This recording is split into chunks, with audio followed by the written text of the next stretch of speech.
Hi there, I'm Kevin Devine and this is Devine Encounters, where I bump into stars and celebrities and have unplanned, unscripted chats with them here in the heart of London. Mr. Hewer, can I just stop you for a wee second here? How are you? Kevin Devine for Devine Encounters. How do you do? I'm very well. I've caught you today on the streets of London. What do you do on a normal day today away from The Apprentice when you're not Sleep. filming? I sleep.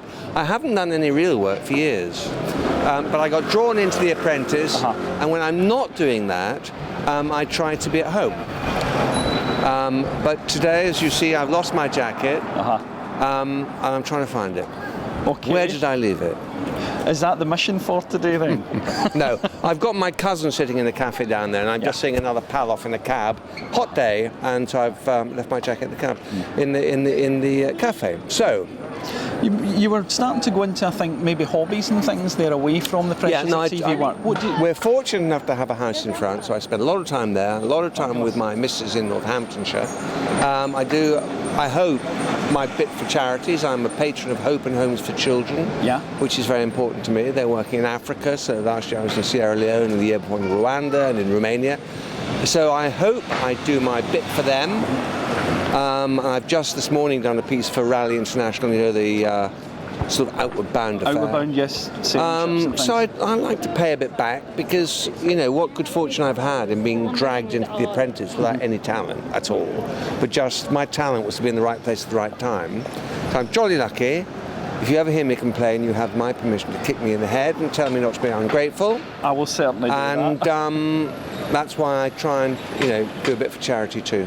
You've mentioned this actually. Do you get really hands-on with it? Do you with visit, with your projects? Do you go out and visit? Do you get on the ground? Sure. So what sort of things will you be doing practically when you're out there? Well, my job when I was in Sierra Leone, and actually, I think I've persuaded a mining company that's digging up iron ore in Sierra Leone to give me a big 4x4 to take some material down for some people I met there, some young people, to start them off in business and give the charity the 4x4.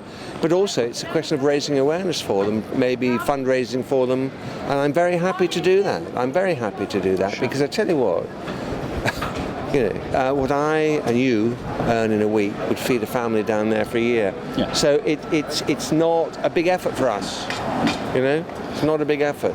I think Sierra Leone, in the sort of Human Development Index at the UN, on the UN list, is 182nd out of 184. Now, I can't imagine who's poorer. Maybe Haiti, and maybe Guinea-Bissau or somewhere. I don't know. But nobody's got a penny to do that in Sierra Leone. You've actually mentioned something, you've touched on something, your background obviously, you know, with the programmes and living in London where there is wealth and there is money. But this is the other side of the coin when you're out there. How do you feel when you get on the ground and you meet kids out there or families? Well, I think the thing is that I'm one of those people whose feet remain firmly fixed on the ground. So I'm not, you know, sort of swept away with all this telly stuff. Not a bit of it. No, absolutely not. So I'm still I'm bewildered when people like you come up to me in the street.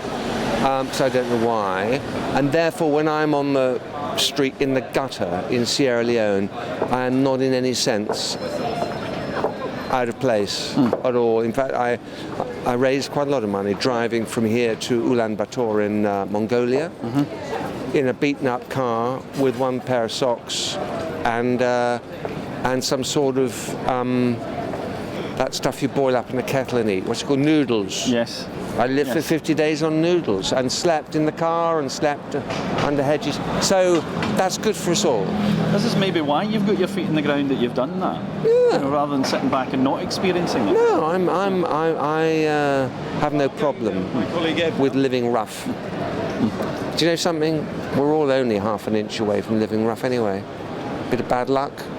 It's a good philosophy to have. Yeah, sure. So we should be jolly grateful for what we've got. Absolutely. And we have touched on the TV projects just now. Yeah. How do you think this series is going? It's gone great guns. Yeah, it's getting big numbers, 10 million plus. It's in its 7th series. I think we're going to start filming in the 8th. It's as fresh as ever. It's helping young people understand what business is about, which is why Lord Sugar got involved in the first place. We think it's very successful. We think it achieves it. The new prize is now not a job with him, but £250,000.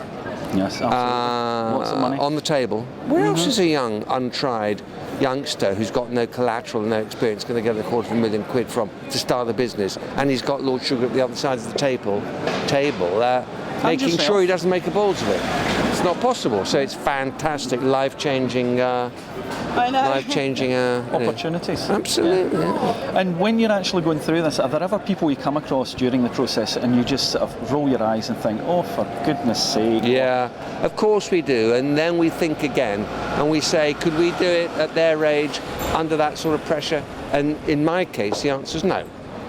So we all have a good old giggle at them. What a terrible mistake. Where do they find them from? All that sort of stuff. And then you think, what were we doing when we were 22? Would we have had the bottle to do it? And the answer is no.